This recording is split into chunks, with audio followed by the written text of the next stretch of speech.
I'm doing an installation video on the KSP Performance wheel spacers. They are made out of 6061 T6 aluminum. It seems pretty standard that that's what most good wheel spacers are made out of. They are hub-centric. They're hub-centric. The way you can tell that they're hub-centric is because of this ring right here. What it does is that it helps minimize the vibration whenever you're driving, and it helps take off weight from the studs itself so they don't snap. These studs are also made out of 10.9 aluminum, so some pretty good aluminum right there. Like I said, that's what most good wheel spacers are made out of. Right now I actually have them on my rear right now. You can see these are going to go on the fronts. Right now the car is on the lift, or the truck's on the lift, but it's about 2 inches right there. It gives me a decent amount of poke. So I'm going to be test installing these on the front. They're not going to be fully installed, so I'm not going to put thread locker in them just yet. I'm just doing it so that I can see how much I am going to need to cut off the front bumper, because I know I'm going to rub really bad. But we were just going to test fit them, and so far they've been doing me good on the rear. I've had them on the rear for about a week. I haven't had an issue with them. Here they are again. Haven't had an issue with them, no vibrations. All you gotta do is really torque them down, put some thread locker on them, and you shouldn't have an issue with them at all. Yeah, obviously wheels haven't fallen off or anything. So I now got the wheel off. So what you want to do when you first install spacers, you want to clean all the surface of rust and all that. So use a wire brush, take a lot of this stuff off.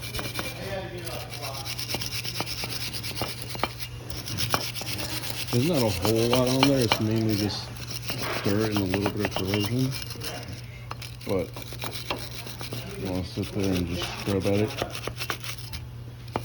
Take off as much as you can. Usually you'll see a lot of corrosion around here, especially around some older drums, some brake drums, or brake rotors, my bad. Some brake rotors, you'll see it on there, but this one isn't too bad. You might just want to clean this ring right here, the hub.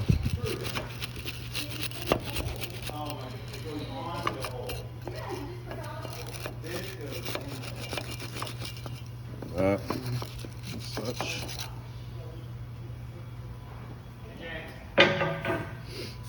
Probably get a rag and wipe that down real quick, but overall it doesn't look bad at all compared to some of the other things I've seen in the past. So again, these are forged billet aluminum, and like I said before, this ring right here, this means that it's hub centric. You got to make sure that it's specific to your vehicle. So like these right here, these are GMC OEM wheels. It means that it's perfectly compatible with this because I think it has the same bore. So it's supposed to fit in perfectly on this ring right here. So you throw this in there, just test fit it. Boom. So that fits in there perfectly, 100%.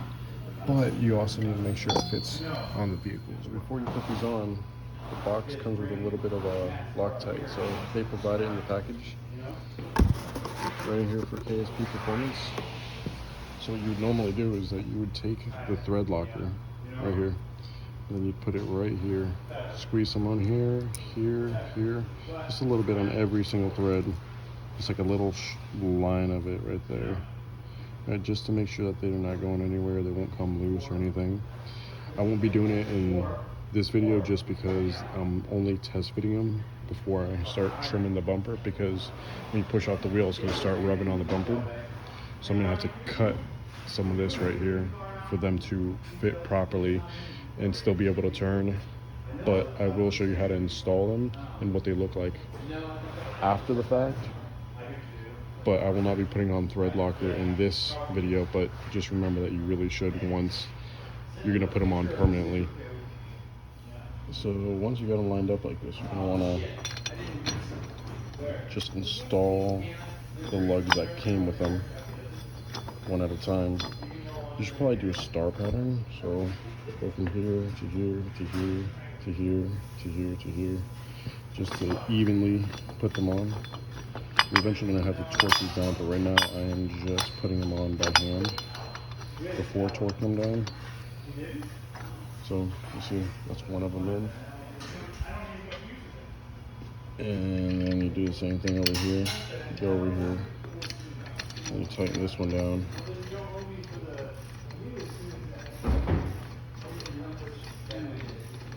It's really easy. This install isn't actually hard at all. It's very simple, if you ask me. But there are certain procedures you have to follow to ensure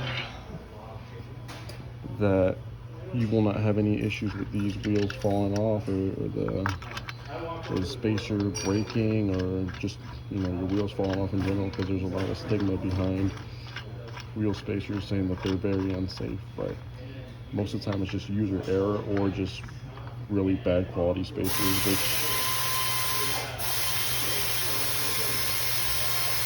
which like I stated before, these are made out of some really good grade aluminum, forged as well. So these studs are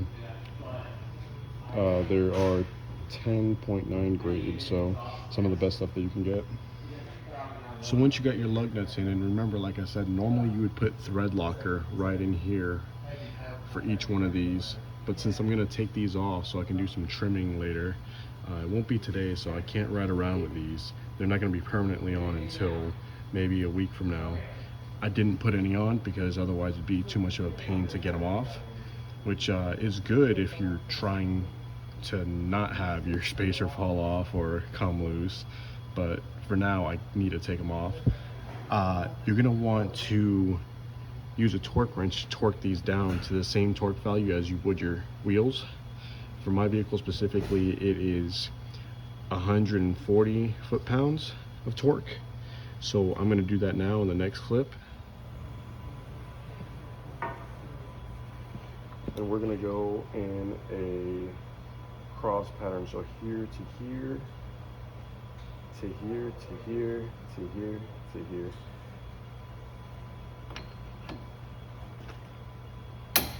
And you hear that breakaway? That means that it's torqued down to the right spec. So here.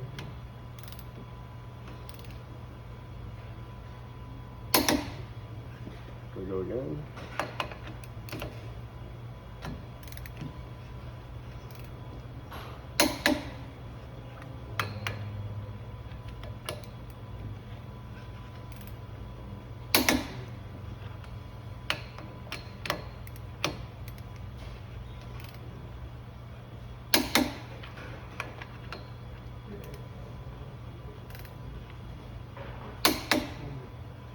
And then you might just want to go around again and just make sure that everything is torqued to spec. So come back down here. Good. Good. Good.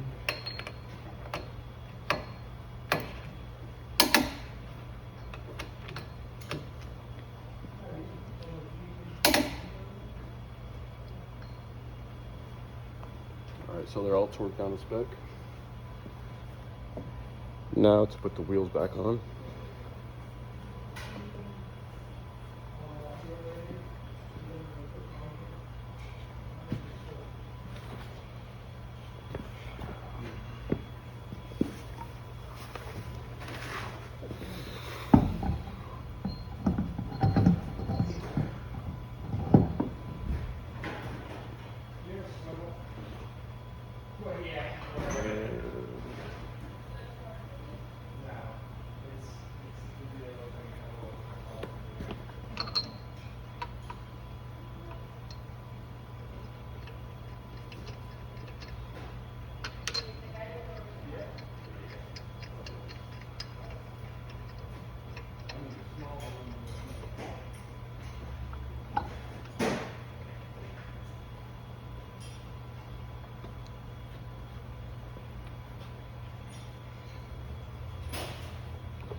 So as you can see, I have the 2-inch spacers in already. compared to this side that doesn't have the striker, it sticks out pretty far. For me to be able to run these, because I'm gonna have to take these back off so I can do some cutting. I'm gonna have to cut this front bumper right here for these wheels not to rub. Otherwise I won't be able to turn it off if this doesn't get cut. So these are gonna have to come off for now, but in about a week or so they're gonna come back on. Like I said, so far I haven't had an issue with them in the rear. In the rear they're perfect. Like, haven't had any vibration issues, nothing. They haven't fallen off, studs haven't broken, haven't had any issues with them so far. So I'm very confident in these wheel spacers so far, but they're gonna have to come off for now until maybe next week. So like I stated before, these will rub if I don't do any cutting. So this is a perfect example. I was able to get them in, but for me to be able to turn the wheel back out, I'm gonna be pulling on this bumper and I'm gonna be pulling on this plastic, probably mess it up. So I'm just gonna have to take the wheel off with it turned. Like I said, next week I'll probably get this cut right here so that I can fit these spacers, because they look really good and aggressive. But as of right now, I'm gonna have to take them off, and that's another reason why the thread locker isn't on them. That way I can just take them off. Yeah, that's the reason why the thread locker isn't on them, so I can just take them off today and then be able to put them on later. Once again, KSP Performance 2-inch wheel spacers. Mine are for a 04 Tahoe. They also work for the GMCs, the Silverados, almost any year 2000 and up, because they all have the same bore size and the same lug pattern, as long as it's a 6 lug. But yeah, so basically, in conclusion to the whole install, what you got to do is that you got to take your wheel off first, of course. If you have any kind of rust or any corrosion around your rotors, you want to take a wire brush and clean that stuff off. After that, you want to put thread locker on the threads that are in the actual hub on your actual vehicle. So you do that. I didn't do it in the video, like I said before. It's because I got to take them off to cut some part of the bumper so that they fit properly and I can actually drive with them. Otherwise I wouldn't be able to drive with them. So you put the thread locker on, and then you put the spacer on top. Like you put it into the threads, like how you know how you would put your wheel on. You put it on there, and then you put your nuts in, you hand tighten them. After you hand tighten them, you torque them down to the correct spec of what your wheels are, your OEM spec torques that you're supposed to put it at. So mine was at 140 because I have a Tahoe. It's a little bit heavier than some of your, lighter vehicles, like if you were to put it on a Honda or a Subaru or any, light duty vehicle. You torque it down, and that's pretty much it. You put your wheel on, and then you torque those down to the correct spec. 140 again would be for me. For your vehicle would probably be something completely different. But yeah, like I said, I've had them in the rear for about a week now. Haven't had absolutely any issues with them. A lot of times people don't follow the correct procedures to install their wheel spacers, and that's why they have they fall off or they break studs, because either they're really bad wheel spacers or they just didn't follow the exact way to do it.